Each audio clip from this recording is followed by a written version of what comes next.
Well guys, finished another hatchet.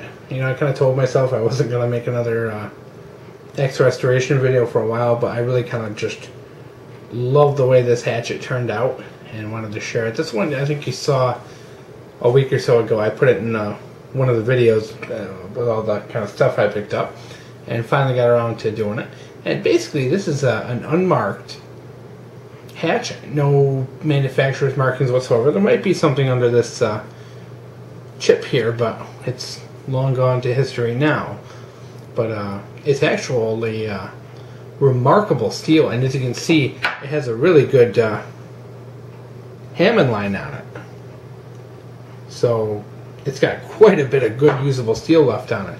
And my guess, based on this mark and these marks here, is where it was in a vise. So I'm guessing that whoever took the handle out put it in a vise to take it out as opposed to burning it.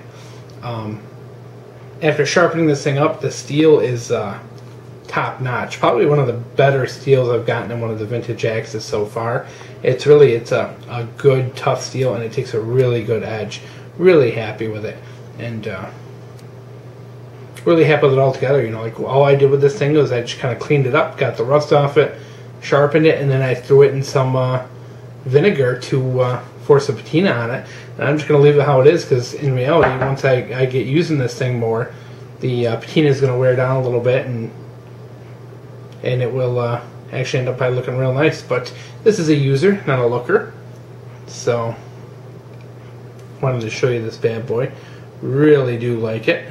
You know, it's dirty, it's grimy, but man, does it just have that old vintage look to it. And I want to show you this handle, because I'm patting myself on the back with this handle here, because I think that turned out really nice. I really do. I'm really pleased with the handle. This is a House Handle Company handle. It's one of their flame-tempered seconds. And I wanted to test to see how it would come out with that homemade stain I made. So I put the homemade stain on it. I put like 2 or 3 coats on it. And it didn't darken it up much, because you gotta remember the flame tempering seals the wood. So it didn't take on a lot of the color. And as you can see, it took on the color in kind of a splotchy pattern, which I really like, because you know, it's not perfect. It does look old and vintage and used.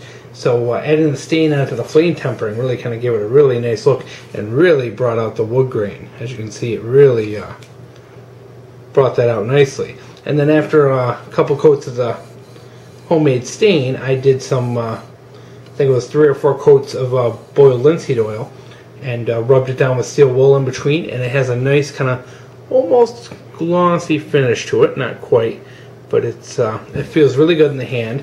It's not tacky or slippery, and it looks real nice as well. We'll show you the other side. And the cool thing is you can tell where I hit it with the rasp. It darkened up, the stain darkened it up much more, because obviously it unsealed the wood there. So I think that's kind of neat. Gives it that old, you know, grandpa's tool shed look to it, you know, if you ask me. But this side, you know, doesn't look as nice, but there wasn't as much flame tempering. But it has a nice even color to it, nice even kind of color on this side. You can see it's got, you know, I left in the dings and the dents to give it that authentic look. But I love the way that handle come out, guys. And from now on, I really think I'm going to be doing my handles like this, getting the flame tempered seconds, and doing the homemade stain and boiled linseed over top of that. So what you got, it's a 1 1/4 pound hatchet, 14-inch handle. Really a great user. Really just puts the other hatchets I have in the same weight class to shame, and it really hung well too. It's nice and straight. It went on real easy, which is amazing, because they never go easy for me. As you can see, the went in really well, wedged real well. Everything went really well. It fit very well. In the handle, you can see I put a little bit of epoxy in that front bit just to close up that gap. Not to make it fit better, but just to make sure moisture or anything like that didn't get up in there. So I did put a little kind of expanding epoxy in there just to fill that tiny little gap to make sure moisture, water, whatever doesn't get in. So overall, man, love this thing. I was using this out in the barn real quick, just, you know, messing around with it. The handle's just really comfortable. The head, you know, great chopper, great little thing, and altogether I got maybe $10 invested in this, and this is going to last. As you can see from the amount of good steel we have on this, this is something I can easily hand down and turn into an heirloom.